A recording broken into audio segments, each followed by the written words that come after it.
Welcome to this edition of Stony Brook Newsbreak. I'm Pia Hired. And I'm Miriam Confrey. President Biden is urging the UN General Assembly to support Ukraine in its war effort. The 30-minute speech described Russia's naked aggression as an unnecessary and brutal attack on a peaceful neighboring country. Biden also would address the need for global unity, the limit of artificial intelligence, LGBTQ, climate change, and more. Russian President Vladimir Putin was not in attendance, but Ukraine's President Volodymyr Zelensky also addressed the assembly. House Speaker Kevin McCarthy is under pressure to keep a divided government open. A government shutdown is possible as much disagreement stems over the government funding fighting within the Republican Party.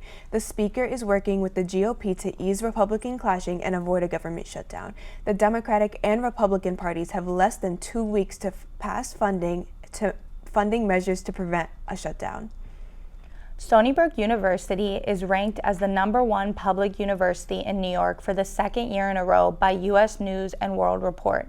It also holds the following ranks: number 58 from national universities compared to number 77 from last year, as well as number 26 among public universities nationwide. U.S. News and World Report ranking is one of the premier rankings of the U.S. higher education institutions. This ranking is the highest ranking achievement for the university, Stony Brook President Maury McGinnis said. Prince William visits New York this week to kick off the Billion Oyster Project on Governor Island. The Billion Oyster Project is a nonprofit dedicated to restoring oyster reefs in New York Harbor. The prince's visit was a private setting away from the public press, lasting only an hour. William, along with students from New York Harbor School, entered the East River to collect oysters for the nonprofit. That's all for this week's edition of Stony Brook Newsbreak. I'm Miriam Confrey. And I'm Pia Hired. Have a great weekend, Seawolves.